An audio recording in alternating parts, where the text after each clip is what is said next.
What's up? It's Young Jock and the Streetz Morning Takeover. It's your girl Diamond here taking over for Young Jock and the Streetz Morning Takeover. But right now, we're going to put me in the hot seat. Bunny, you got a couple questions you want to You know ask I me? do. You know I do. Well, Diamond, you are no stranger to the show. You came and talked about your is it like a Medi spa is kind of what it be considered? Yes. I have a salon. We're by Mall of Georgia, Diamond Glow Skin. And last time I was here, I was very vocal about the casting call that you got. Yes. I mean, the girls were really wrapped around the building. I had it at KOD. Shouts out to Uncle Nelly or whatever. Very interesting. Very interesting. We start filming that thing next week. I have 15 girls in one house. It's going to be crazy. They go through different challenges. I have estheticians, nail techs, makeup artists, hairstylists, fashion designers, everything beauty. And they go through different challenges to win a cash prize, $5,000, and to be able to win a spot in my salon. So I'm super excited about, putting people in position and really just seeing the new fresh talent that we have out there. Yes, I can't wait to watch it. Somebody's going to be winning something? Yes. Yeah, $5,000 Swin. And a spot in And my a spot salon. at your salon. Yep. So, the money and the earnings keep going. I like it. Now, Thank Swin, I know you. you wanted to talk about Diamond being in some movies. Yeah, You had man. 8 Yeah. of Earlier them in the this show, year. Diamond, you told us 8 of them. Yes. And many more to come in 2024. Have you experienced or can you relate with the topic that Taraji P. Henson was talking about just only a few days ago concerning Color Purple? And if you take it back a little bit, Monique, she even spoke on how women just really aren't getting their just due in this acting world. Have you experienced anything like that? Has it been good for you? Has it been bad? Well, my acting experience, glory be to God, has been great as far as dealing with great production companies, great directors. But it had been brought to my attention when I first got my check, reality TV show, also in a movie where my mom pointed out that, at that time, women were only getting 70 cents to the dollar compared to a man. Now I think we're 82%? 82 cents. 82 cents, I'm sorry. 82 cents to the dollar when men get their full dollar as far as once they figure out when they're cutting you your check, you're a female. So, I mean, that stuff is really real. We really work hard. I remember it was a time where we wasn't even this far. I feel like we got a lot more work to do. It takes sometimes for people or women to be bold enough to kind of step up and explain what they're going through to shed light on the situation so we can make some changes, Now, do you believe it's because women do not have a negotiator or a manager or somebody to make sure that they negotiate the full amount on their check? Because you're technically an independent actor. I don't think you're under SAG based off how you're speaking. So that means I you am. can. Oh, so you okay? So you still have that. So are you able to negotiate your price? Yeah, I mean, it depends on, like you said, who you have to represent you and how your paperwork is structured. I mean, people can smile, say all nice things to you all day, but when it comes down to handling business, you got to really have those people who are willing to go in there and get their hands dirty to fight for what you want. And if it doesn't suit you, you got to be willing to walk away and know that God will have something else in store for you. You know what I'm saying? When one door closes, another one opens. That's real. And shout out a few of the movies that you are in and will be in. Shout out to director Jerry, Wide Open, that film I was in. It was a movie based off of Andre Rison's life. Pure Finesse, shouts out to Deuce. There's another movie coming out, which I don't know if I can say too much detail, but it's coming out. Shouts out to Jason D. Banks. It comes out in February. And it's pretty much about just women hustling, dealing with some things in the street, which women come in all different walks of life or whatever, but just being put in certain situations to where you have to do things to take care of your family is what I will say. So a lot of that stuff, I have comedy roles where I'm just kind of showing that I'm versatile. I don't want to be typecast to where I got to do gangster roles. I got to do this. I got to do that. So I don't have a list in front of me. Oh my gosh. But yeah. No, we know to watch out Yes. for you on the screen. Yes, Tubi, on the big all screen. that stuff. Yes. Actress, music, artist, and much, much more. We're kicking it right now with Diamond, taking over Young Jock in the Streetz Morning Takeover. We've got Diamond ATL taking over the airwaves today, and we're just catching up with Diamond. Now, of course, I have to get the tea because I am a love and hip hop ATL Here we go. watcher. Here we go. Yes, and I just felt like the last time we had you on, Diamond, I didn't get to ask the questions I wanted to ask. Okay, Bunny. So I'm going to already kick it off with the question that I think a lot of people were asking. Maybe you answered, maybe you didn't. But were you and Scrappy a thing? We dated years ago.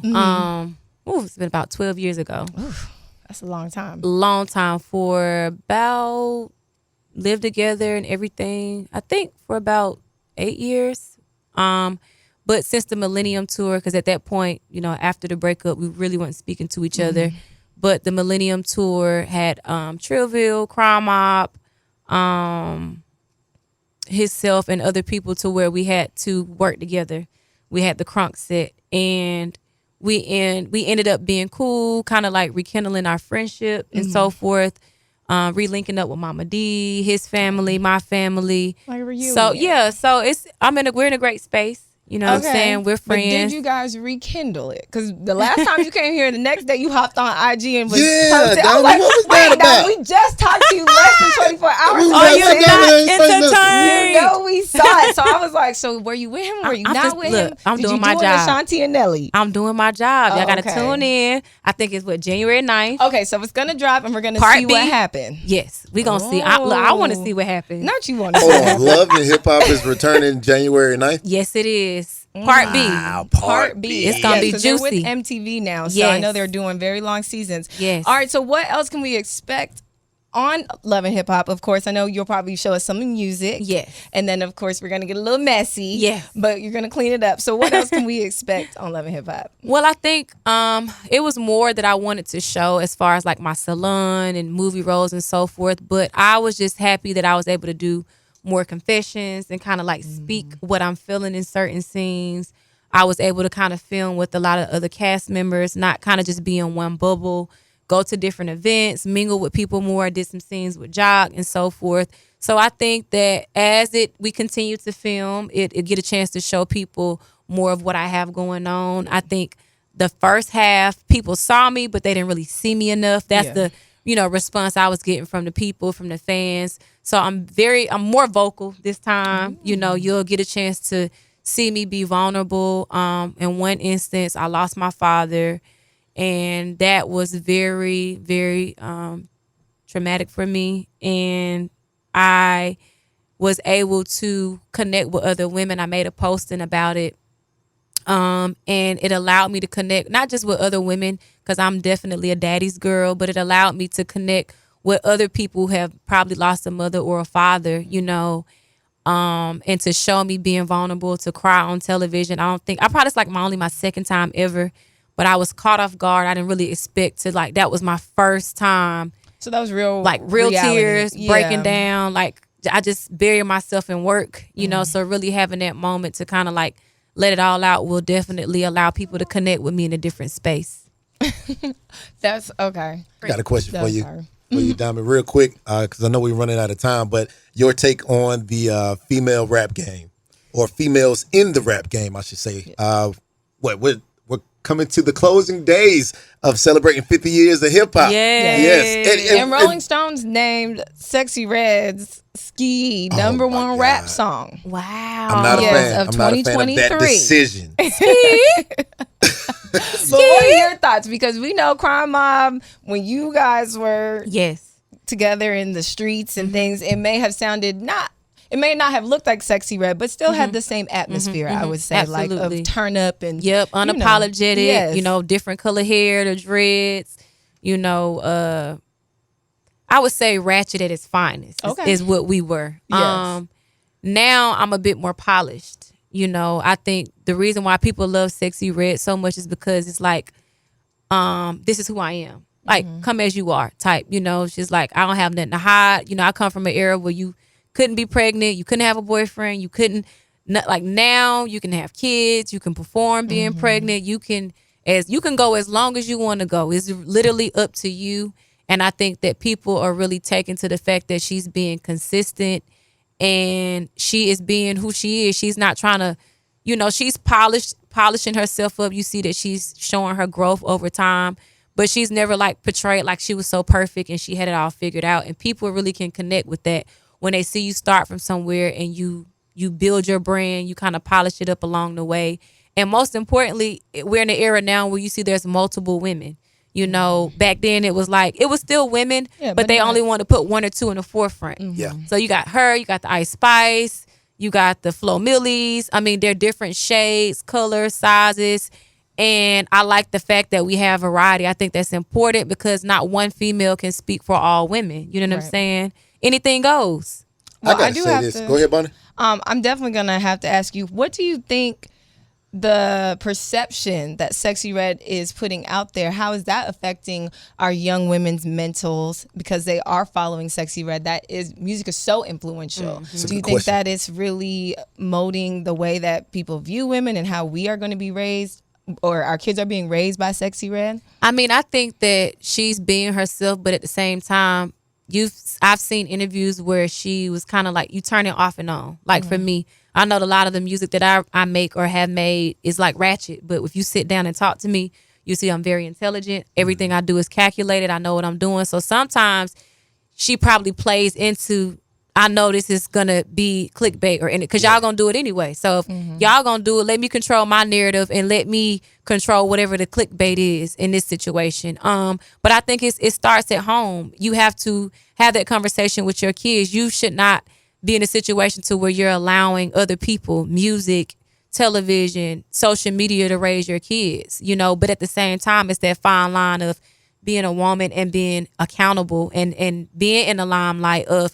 how you carry yourself. And I think at some point, I've definitely seen her grow and evolve, that she will be able to kind of shape that up or clean up in other areas where she see fit based off of, you know, whatever backlash she's getting. I've digged all the way into everyday Sexy Red, but from the things that I've seen that kind of like went viral and so forth, like I think she did a scene or she did an interview with Just Hilarious where she kind of expressed certain things bothered her feelings or whatever the case. So people got a chance to see like, okay, this girl is really human. She has feelings, you know, and whatever her take was, you know, just apologize. They were able to hash it out like real women. Guys do it all the time. You know what I'm saying? So why can't we have our disagreements, hash it out, get our bag and keep it moving, you know? I agree. Diamond, I'm going to go ahead and put myself out there. I'm 35 years old. I don't know how old you are, and I know you're not supposed to ask a woman how I'm 35. old. You're 35. Looking, okay, so looking every bit of 18. I'm telling you. So that dynamic right there, especially when you have interaction with fans, you came into the rap game at such a very young age, and we literally grew up with you.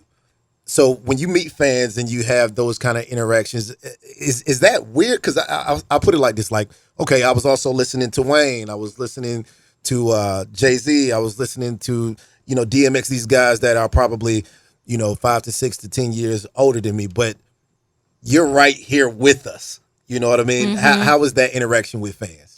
It's a blessing. It's sometimes, because like I've been doing it for so long, since I was 14, it just comes second nature. But to hear that when I meet people, they come and say, oh, you raised me, or I grew up with you, it's a blessing. But I also feel like I'm right in the middle between, like you said, some of the older people who helped raise us, or like the Brads, the Eves, the Queen Latifahs. But I'm also, you know, and the up and coming, the Sexy Reds, the Ice Spice. I'm right in that middle to kind of help bridge that gap between the older generation and the young generation. So I feel like I have a certain duty. Like I have a certain job that I have to do because I come from structure, you know, from seeing the ones that came before me. So it's important for me to implement some type of structure to the up and coming younger girls and pour back. Like Glorilla just was here for the CMG concert. Yep. She had me to come out or whatever, and my other group member to come out. That was beautiful that she paid homage. It was very humble, very sweet.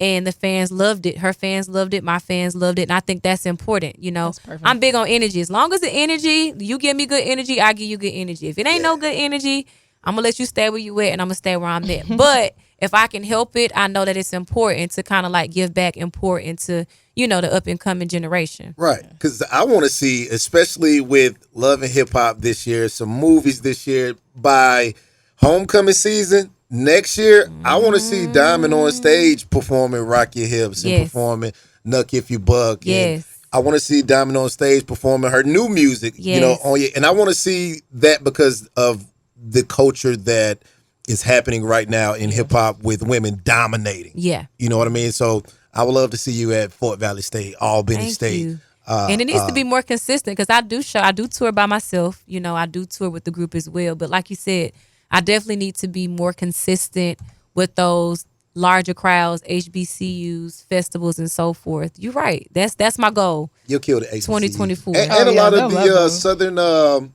I say PWIs, because a lot of that black student population Right. is equal to a lot of HBCU student population. So, you know, you got numbers out there. Thank you. Yep. Now, Go will get it. we see a possible Princess and Diamond collab? I know you guys were kind of, you know, just women do as women relationships happen. But will we possibly see that come back? Maybe somewhere down the line. Maybe. That's Okay. not like on my radar right now. Okay. It's more so if anything you would see me with the whole entire whole thing. group. Gotcha. But I want to get some more things established. Like he said, kind of do more of those arena shows solo and so forth. Because I worked so hard to be able to identify myself, just like some of the other group members. Because, you know, it's kind of hard when you coming from a group and you're trying to identify yourself individually. You can kind of get lost in that sauce. So once I feel like I get to a certain point where I'm like, okay, job well done. And let's go back over here and do some stuff. But I am thankful that that door is still open and that people still want that from us. Yes. You know what I'm saying? Because people love the City Girls all day. They, you know, done a great job seeing their growth from where they started to where they are now. Very empowering. So yeah, somewhere down the line, I'm sure that we can make that happen. Make something happen. Got a question for you, Diamond. What does Valentine's Day mean to you? Ooh, I'm big on Valentine's Day. Oh. If we coloring, that's what I like to say. You my person, I'm your person. We have to, and it's not just about men doing stuff for women. I feel like women should still do stuff for their partner as well. You know, I think that it don't have to be extravagant. It's the thought that counts, but that is, for most women, that's a major day for us. Yeah. So you better be coming with Something. Okay. Something. If you want a little sun. Diamond, tell us about motherhood. Motherhood, wow. Motherhood has changed my life. It has humbled me in so many different ways. I get out here and work every day like it's my first and my last. A lot of stuff that I do now I wasn't doing and wouldn't be doing if I have a kid. Like I'm literally building the legacy for him. Before I had my son, I was just traveling, leaving, going on a one way. No round trips.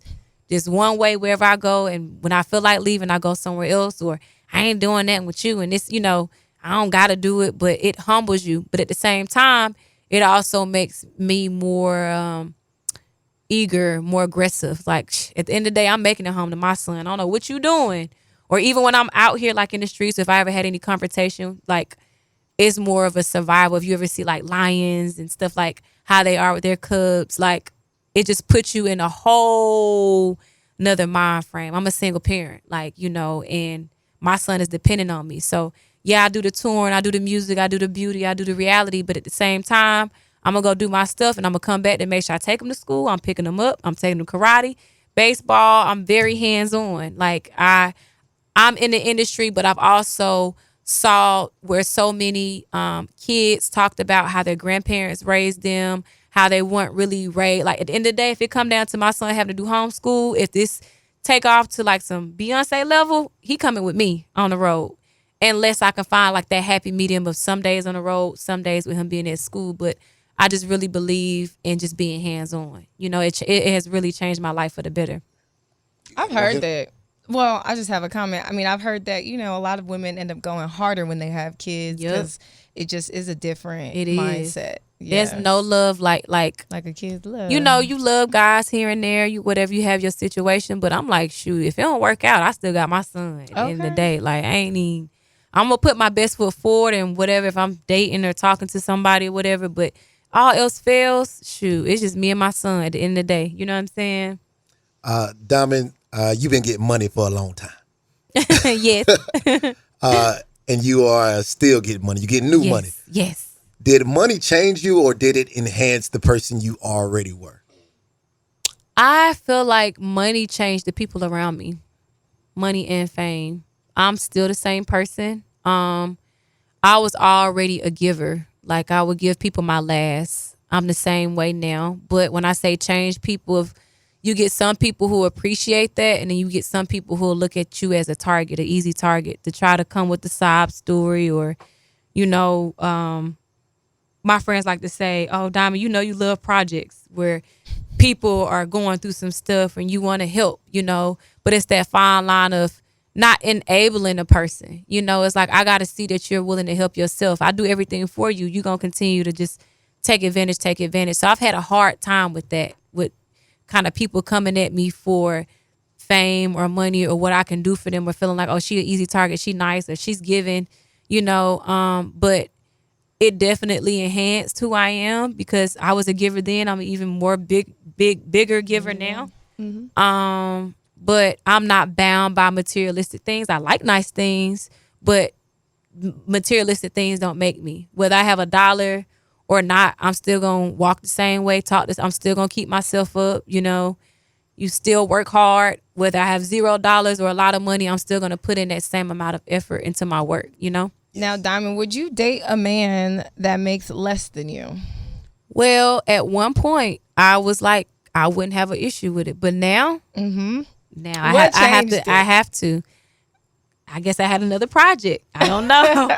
I saw all the things that he could do. I saw all the potential in him, you know. But then I think I heard this saying that, you know, when they get their little money, they gonna leave you. And that's exactly what happened. You know, you help a person while they were down, they start feeling themselves, getting their little money, and it was like, hold on, do you know who I am? I'm me at the end of the day. So you gotta, and when I say less money than me, it ain't, I'm talking about like less. Yeah. You know, it could be a little less than me, but like to where I'm paying for everything and doing everything less, nah, I can't even do it. Yeah, Wish I you know. nothing but the best. I just can't. I know there's always a conversation about, you know, just the male ego that comes with making less than a woman. Yeah. So I feel like it's really hard to try to maintain somebody if they're not even up to your level financially. Yep. So Because no more projects. Lil don't pay no bills. It doesn't. No more projects. You can't call the bill company and be like, well, I love this man. he love me, I love him, I ain't got the money, but we love each other. They're going to be like, hey, lights I off. hope you love them $50 that need to be deposited Period. right now. Period. All right, let's close. Sorry. We got plenty. Yay. Diamond, we appreciate you coming in and taking over for the Streetz Morning Takeover. Tell us where we can find you at so that we can keep up with your salon, so that we can make sure we follow Love and Hip Hop and see your new movies. Thank you guys for having me. This has been a great experience. You can follow me on Instagram, Diamond ATL. Also follow my shop. It's Diamond Glow Skin with 2 N's. We do facials, eyelash extensions, body contouring, nails, hair. We do it all. One-stop shop. We're located by Mall of Georgia. If not, we can come to you.